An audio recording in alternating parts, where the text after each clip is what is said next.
Сәлем озат оқушым, бүгін бізде 38-ші сабақ екі таңбалы сандарды разрядтан аттап жазбаша қосу. Екі таңбалы сандарды разрядтан аттап баған түрінде қосуды үйренеміз. Бірінші есеп: сандарды баған түрінде қосудың қалай орындалғанын түсіндір дейді. Мінеки 45-ке 19-ды қосамыз, яғни былай жазамыз: 45 қосу 19 деп бірлікті бірліктің астына, ондықты ондықтың астына жазамыз. 5-ке 9-ды қосамыз. 14 болды, 14-тің тек бірлігін жазамыз. 14-тің бірлігі 4, ал ондығы 1. Ойда қалады, бірді ойда қалдырып қоямыз. 4-ке 1-ді қойсақ 5 болады, ойдағы 1 мен 6 болады. Сонда 45-ке 19-ды қоссақ, қосындының мәні 64 болды.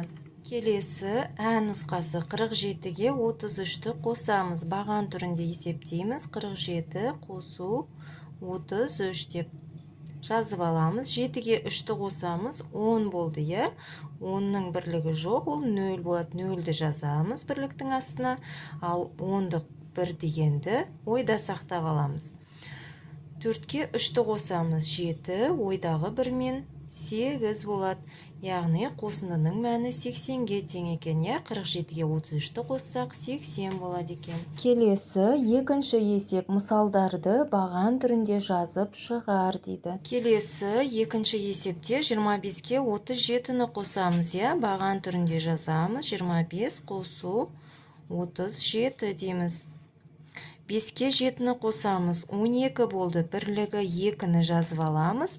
Ондығы 1 деген санды 12-нің ойға сақтап аламыз, 2-ге 3-ті қоссақ 5, ойдағы 1 мен 6 болады. Сонда қосындының мәні 62-ге тең болды. Келесі 38-ге қосамыз 42-ні. 8-ге 2-ні қоссақ 10, 0-ін жазамыз, 1 ойда қалды. 3-ке 4-ті қоссақ 7, ойдағы 1 мен 8 болды. Яғни 38-ге 42-ні қосқанда қосындының мәні 80 болады екен. Келесі 36 минутқа қосамыз 18 минутты. Дәл осылай жазып аламыз.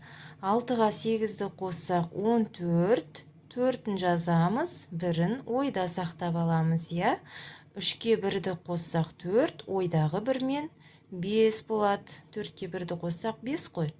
Мінеки сонда 36-ға 18 минутты қоссақ 54 минут болады екен. Дәл осылай баған түрінде бірліктерін бірліктің астына, ондықтарын ондықтың астына қосып, осылай есептеп шығарып алады екенбіз. Келесі үшінші есеп: сөйлемді оқы, сұрақ қойып, оны есепке айналдыр, есепті шығар. Біздің сыныпта 15 қыз және 16 ұл бар.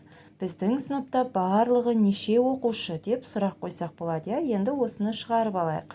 Берілгені: қыз 15, ұл 16. Барлығы нешеу? Соны табуымыз керек. Шешуі: барлығын табу үшін 15-ке 16-ны қоса саламыз, ұлдар мен қыздар санын. Баған түрінде есептейтін болсақ, міне жазып көрсетіп қойдық. 15-ке 16-ны қосамыз. 5-ке 6-ны қоссақ 11, 1-ін жазамыз, 1-і ойда. 1-ге 1-ді қоссақ 2, ойдағы 1 мен 3. Сонда 31 болды, 15-ке 16-ны қоссақ 31-ге тең екен. Келесі төртінші есеп: сандарды баған түрінде қосудың қалай орындалғанын түсіндір дейді. 65-ке 35-ті қосамыз. Баған түрінде есептейміз. 65 қосу 35. Ондықты ондықтың астына, бірлікті бірліктің астына жазамыз. 5-ке 5-ті қоссақ 10, 0-ін жазамыз, 1-ді ойда сақтап аламыз. 6-ға 3-ті қоссақ 9, ойдағы 1 мен 10 болады. 0-ді ондықтың астына жазамыз, ал 1 дегенді, 10-ның қалған 1 дегенді біз жүздіктің астына жазамыз. Сонда қосындының мәні 65-ке 35-ті қоссақ 100-ге тең екен. 3 таңбалы сан, ол жүздік болады, Келесі бізде 5-ші есеп: мысалдарды баған түрінде жазып шығар. Келесі 75-ке 25-ті қосамыз. Баған түрінде есептейміз. 75 қосу 25 дейміз, 5-ке 5-ті қосамыз 10 болды, 0-ін жазамыз, 1-і ойда болады. 7-ге 2-ні қоссақ 9, ойдағы 1 мен 10 болады. 0-ін 10-дықтың астына 1 дегенді 100-дікке жазамыз, я? Сонда 75-ке 25-ті қоссақ 100-ге тең болады екен. Келесі 37-ге 63-ті қосамыз. 37 қосу 63 дейміз. 7-ге 3-ті қоссақ 10 болады. 0-ін жазамыз бірліктің астына, 10-дық дегеннің 1-ін ойда сақтап аламыз. 3-ке 6-ны қоссақ 9, ойдағы 1 мен 10 болады. 0-ді 10-дықтың астына жазамыз, 1-ді 100-дікке жазамыз.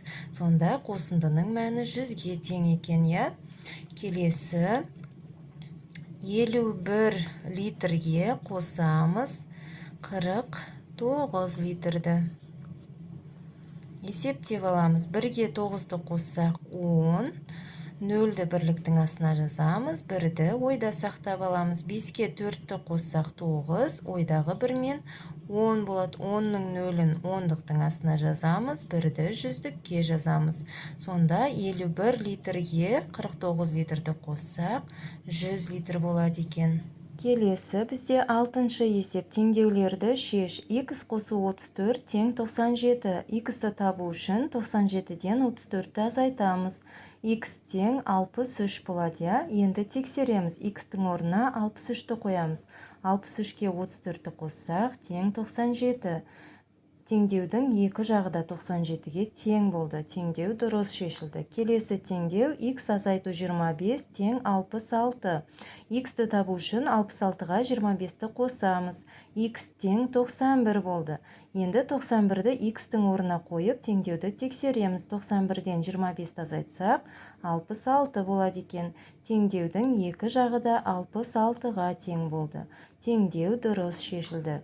Келесі бізде 7-ші есеп.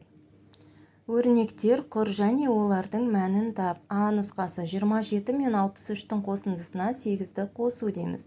Яғни 27 қосу 63 деп аламыз жақшаның ішіне, оған қосамыз 8-ді. 27-ге 63-ті қоссақ 90, 90-ға 8-ді қоссақ 98 болады. Ә нұсқасы 24-ке 38 бен b-ның қосындысын қосу. Мұндағы b 19-ға тең. Яғни 24 қосу дейміз, жақшаның ішіне 38 қосу b деп аламыз. Енді b-ның орнына 19-ды жазамыз, я? 24 қосу, жақшаның ішінде 38 қосу 19 дейміз. 38-ге 19-ды қоссақ 57 екен. 24 қосу 57 дейміз, тең 81 болады екен. Енді осы есепті баған түрінде есептесек бұлай болады. 27 қосу 63 қосу 8 дедік. Баған түрінде ең алдымен жақшаның ішін орындаймыз. 27-ге 63-ті қосамыз, 7-ге 3-ті қоссақ 10, 0-і түседі, 1-ін ойда сақтаймыз. 2-ге 6-ны қоссақ 8, ойдағымен 9 болды. 90 шықты. Енді 90 қосу 8 дейміз. Бірлік болған соң бірліктің астына жазамыз, я? 0-ге 8-ді қоссақ 8, ал 10-дыққа қосатын сан жоқ. 9-дың өзін жазамыз. Сонда 98 болды, я? Келесі ең алдымен жақшаның ішін орындап аламыз. 38 қосу 19 дейміз. 8-ге 9-ды қоссақ 17, 7-ні жазамыз бірлігін, 10-дықтың 1-і ойда қалады. 3-ке 1-ді қоссақ 4, ойдағы мен 5 болды. 57 шықты. Енді 24-ге осы 57-ні қосып аламыз.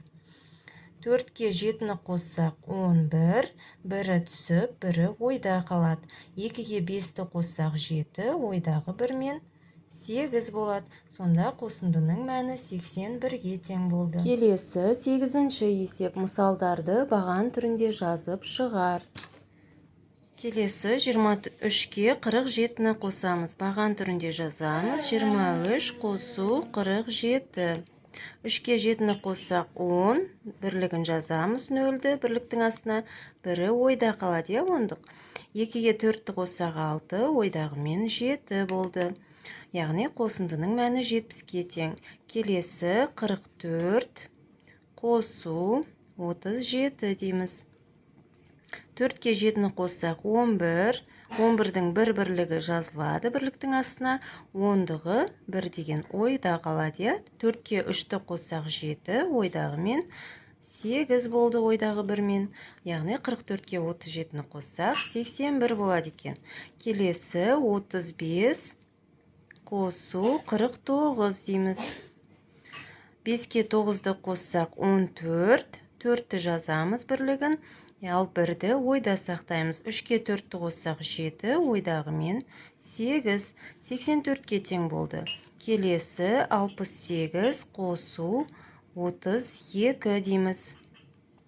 8-ге 2-ні қосамыз 10, 0-ді жазамыз, 1-і ойда қалады 10-ның 1-і.